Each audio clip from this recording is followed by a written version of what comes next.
जय हिंद दोस्तों। 4 साल से रसिया यूक्रेन वार चल रहे हैं।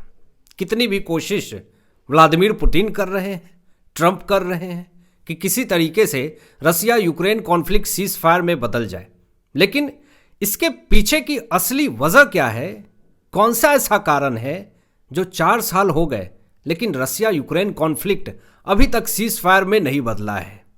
अलास्का में मुलाकात हुई व्लादिमीर पुतिन और ट्रंप की, वहाँ भी मामला उलझ गया। दावोस में बैठक होने वाली थी जिसको जेलेंस्की ने रद्द कर दिया। अभी फिर से अबू धाबी में वार्ता शुरू हुई है, लेकिन वहाँ भी मामले सुलझे नहीं हैं और ज़्यादा बिगड़ गई है। कैसे? एक तरफ तो वार्तालाप हो रहा और दूसरी तरफ व्लादिमीर पुतिन यूक्रेन के अंदर हमले कर रहे हैं। और इसके पीछे का भी रीज़न है, क्योंकि जेलेंस्की बार बार रसिया को धमकी दे रहा है कि आप डॉनबस में मत इंटर कीजिए, मैं रसिया के अंदर इंटर करके मिसाइल दाग दूंगा, हमले कर दूंगा। ऐसे तमाम चेतावनी दी जा रही है जेलेंस्की की तरफ से। और जो व्लादिमीर पुतिन मना कर रहे हैं कि ये काम तुम मत करना, वो सारे काम जेलेंस्की कर रहा है। तो आप इसी से अंदाजा लगा लीजिए कि कैसे Russia Ukraine conflict ceasefire में बदलेगा। और 4 साल हो गए, रसिया यूक्रेन कॉन्फ्लिक्ट अभी तक जारी है। और इसके पीछे का एक सबसे बड़ी वजह क्या है बताऊं मैं आपको? सबसे बड़ी वजह है जेलेंस्की, उसकी ढीठपंथी और उसका भ्रष्टाचार। क्योंकि उसको ये बात बहुत अच्छे से पता है कि जिस दिन सीज फायर हुआ उस दिन मेरे ऊपर जांच बैठेगी, और जांच बैठेगी तो ये वार के नाम पे इसने अरबों खरबों लाखों करोड़ रुपए का घोटाला किया है। इसके करीबी मंत्री यरमक के ऊपर हजारों करोड़ रुपए बिजली घोटाले मामले में आरोपी है, जिसको ये अपने पार्टी से निकाल भी नहीं पाया। उसको बस साइड कर दिया, किनारे कर दिया। जनता मांगती रही, चीखती रही, चिल्लाती रही कि यरमक को गिरफ्तार करो। कोई बड़ी कार्रवाई नहीं हुई है। लेकिन दोस्तों, बहुत उम्मीदों के साथ जेलेंस्की अबू धाबी में जो वार्ता शुरू हुई रसिया यूक्रेन कॉन्फ्लिक्ट को लेकर के, जहां पे रसिया, यूक्रेन और अमेरिका तीनों देश थे, और वहां पे एक उम्मीद थी कि कुछ बातचीत होंगे, कुछ ऐसे निष्कर्ष निकलेंगे और जो व्लादिमीर पुतिन के जो शर्तें हैं उसको मानेगा जेलेंस्की। लेकिन आपको क्या लगता है कि इतनी आसानी से जेलेंस्की मानने वाला है व्लादिमीर पुतिन के शर्तों को? इसके अंदर ईगो का कीड़ा है, इसके नसों में ढीठपंथी दौड़ रही है ब्लड के जगह पे। तो ये इंसान इतनी आसानी से नहीं मानने वाला है। ये अपनी ढीठपंथी की वजह से, ईगो की वजह से, ना जाने यूक्रेन के अंदर कितने ज्यादा निर्दोष बेगुनाह लोग हैं, बच्चे हैं, सिविलियंस हैं जो मारे जा रहे हैं। लेकिन इस जेलेंस्की को इससे कोई फर्क नहीं पड़ता कि यूक्रेन के अंदर कितने लोग मारे जा रहे हैं और कितने लोग मारे जाएंगे। इसको फर्क नहीं पड़ता है।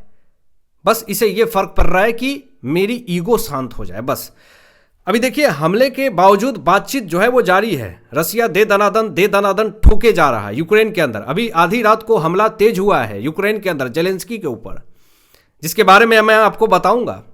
लेकिन अबू धाबी में जो वार्ता शुरू हुई रसिया यूक्रेन कॉन्फ्लिक्ट को लेकर के, फिर ये बातचीत जो हुई उसमें कुछ निष्कर्ष नहीं निकला। कोई असल मुद्दों पे बातचीत हुई ही नहीं। और इसीलिए अब अगले हफ्ते फिर से वार्ता संभव है अबू धाबी में ही। जब बातचीत हो रही थी रसिया यूक्रेन कॉन्फ्लिक्ट को लेकर के, अमेरिका सुलह करवाने की कोशिश कर रहा था, तो उसी बीच में रसिया ने यूक्रेन के अंदर दे दनादन मिसाइलें दागने शुरू कर दिए। इतने मिसाइलें ठोके कि अबू धाबी में हड़कंप मची हुई थी। टेबल पे जो वाटर बोतल थी वो हिल रहे थे, इतनी कंपन।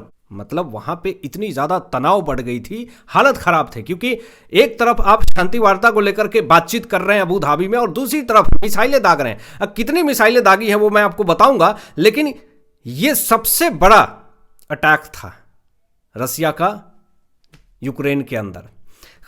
खार्किव पर मिसाइल तेजी से बरसाई गई।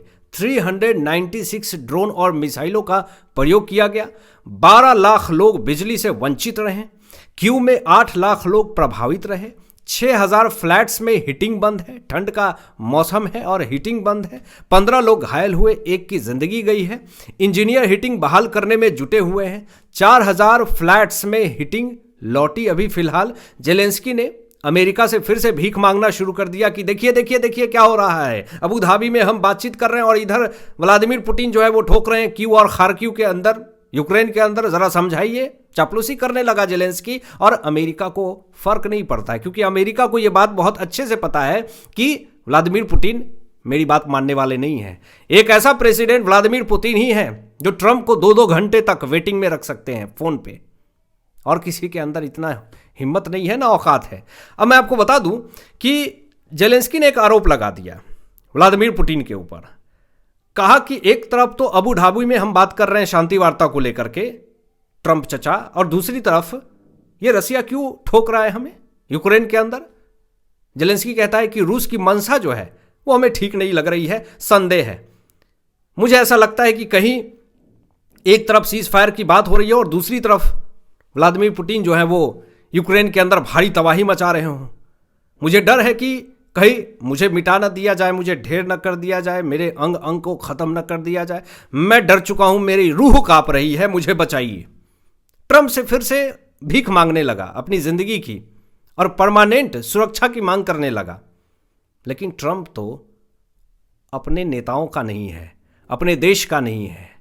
वो जेलेंस्की की क्या मदद करेगा जब तक जेलेंस्की अमेरिका को फंड दे रहा है, इनफैक्ट कि खरीद रहा है, उनके डिफेंस सिस्टम को खरीद रहा है, तब तक अमेरिका इसकी बात को सुन रहा। जिस दिन जेलेंस्की डिफेंस सिस्टम को अमेरिका की नहीं खरीदेगा, देख लीजिएगा ट्रंप पूछेगा भी नहीं जेलेंस्की को, कितना भी तुम तलवे चाट लो। तुम अमेरिका के डिफेंस सिस्टम को ले रहे हो, इकोनॉमी बढ़ा रहे हो, इसीलिए ट्रंप जो है वो बीच में आकर के तुमसे बात भी कर रहा है, सुलह कर रहा है। क्योंकि अमेरिका का तो यही है बिजनेस।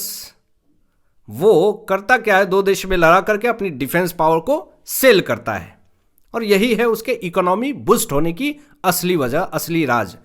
अब देखिए, सबसे बड़ी गलती जो जेलेंस्की ने करी है उसकी सजा उसे मिल रही है। यूक्रेन के अंदर आम जनता, सिविलियंस अपनी बातें नहीं रख सकती है, खुल करके आप अपनी बात नहीं रख सकते हैं, और विपक्ष को दबाने की कोशिश हमेशा की जाती है यूक्रेन के अंदर जेलेंस्की के तरफ से।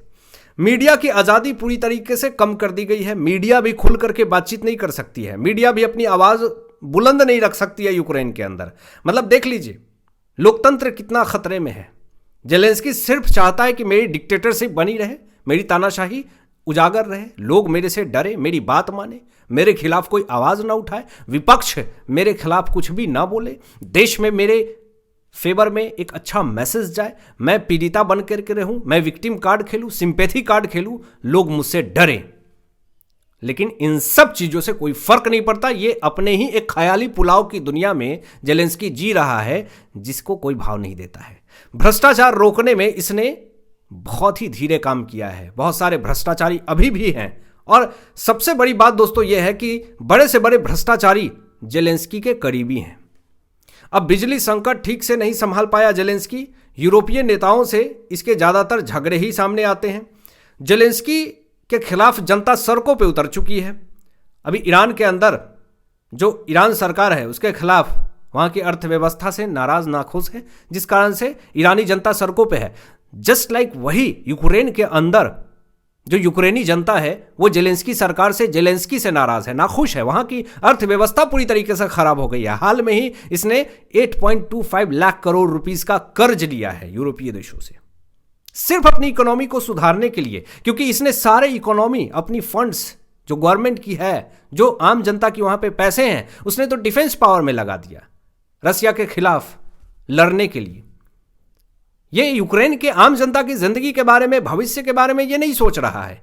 ये सोच रहा है कि मेरे नस के अंदर जो ईगो है उसको कैसे शांत किया जाए, इसके रग रग में जो ढीठपंती है वो कैसे बना रहे, इसके लिए ये पैसे ले रहा है और रसिया के खिलाफ खड़े हो रहा है। युद्ध फैसलों में खुलापन नहीं दिख रहा है।